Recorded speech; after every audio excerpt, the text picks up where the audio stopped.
કેમ છો મારા કલેજાઓ? તો અમારા ખેતરમાં પાણી વારી ગયેલું છે. તો આ તો તમે કોઈ દી જોયા જ નહીં હોય લાઈફમાં. ના ના સોરી હો, આને કેળા જ કહેવાય, બધા જોયા જશે. તો ગુડ મોર્નિંગ, કેમ છો બધા? મજામાં જ હશે, કેમ કે આપણા બ્લોગ જોતા બધા મજામાં જ હોય છે.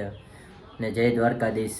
અત્યારે આપણે જવાનું છે ગામમાં, તો પહેલાં આપણે ગાડીને સર્વિસ કરી લેવું ઘરે, પછી આપણે જાશું ગામ. અત્યારે આપણે દુકાને પૂગી ગયા, ગાડી સર્વિસ કરી લીધી છે.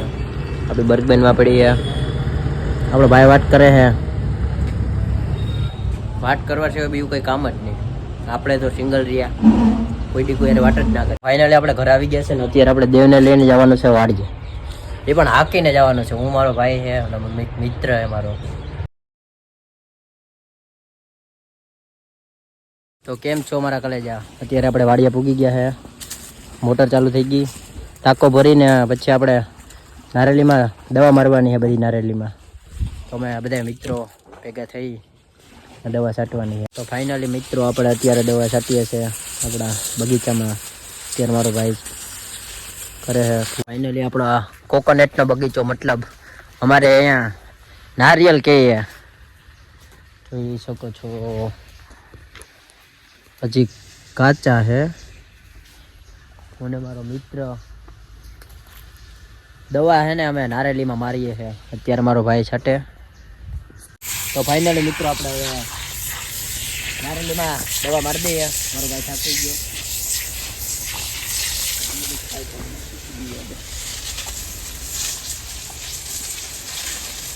પૈસા કરવા હોય ને તો આ રીતે બધી કરવું પડે, એમને એમ નથી થતું મારા કલેજા.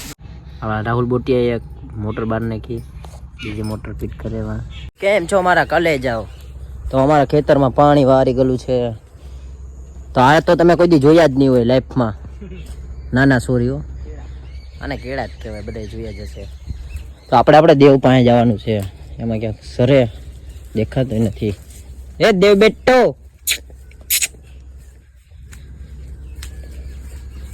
જો આવી ગયો આપણો ઘોડો. આપણી હારે ને હારે જ આવવો જોઈએ, ગમે વાડીએ જાવ કે ઘેરે. એ બેટો,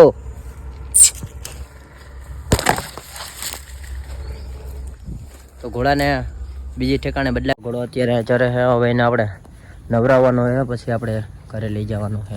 તો ફાઇનલી મિત્રો અત્યારે આપણે વાડિયાથી નીકળી ગયા, આપણા દેવને લઈને રસ્તા ઉપર ઉગી ગયા છે. અહીંયા સમસાણ છે, પાછળ મારો મિત્ર આવે. ફાઇનલી મિત્રો આપણે અત્યારે ઘરે પૂગી ગયા છે. આપણો દેવ છે ને હાંકીને આપણે લઈને આવ્યા છે. અત્યારે એને નીણ કરી દીધું છે ને બાંધી દીધો. તો અત્યારે ફાઇનલી આપણે ગાડી કરી લીધી. મારો મિત્ર આવી ગયો. અત્યારે આપણે જવાનું છે દુકાન, ગામમાં. આપણા ગામના હાવજુ બાંધે, માવા માટે બાંધે છે. જો ડાયાભાઈ આપણા.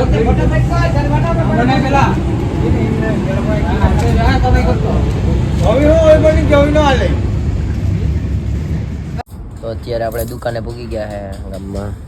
જોઈ શકો છો આપણી બર્ગબેનમાં પડી છે. હવે દુકાને અત્યારે આપણે નાસ્તો કરશું, પછી આપણે જઈશું ઘરે. તો ફાઇનલી અત્યારે આપણે ઘરે પૂગી ગયા અને આપણી ગાડીને અત્યારે પાર્કિંગમાં મૂકી દઈએ આપણા વાડામાં. તો પછી આપણે આપણી ગાડીને અત્યારે પાર્કિંગમાં મૂકી દીધી આપણા વાડામાં અને ઢાંકી દીધી. તો ચાલો હવે ઘરે જઈને સૂઈ જઈએ. આ તો અત્યારે આપણે ઘરે પૂગી ગયા છે અને અત્યારે આપણે સૂઈ જવાનું છે. અને આજનો આપણો મિની બ્લોગ કેવો લાગ્યો જરા કોમેન્ટમાં જણાવજો અને લાઈક સબસ્ક્રાઈબ કરવાનું ભૂલતા નહીં. તો મળીએ આપણે કાલના નવા મિની બ્લોગ.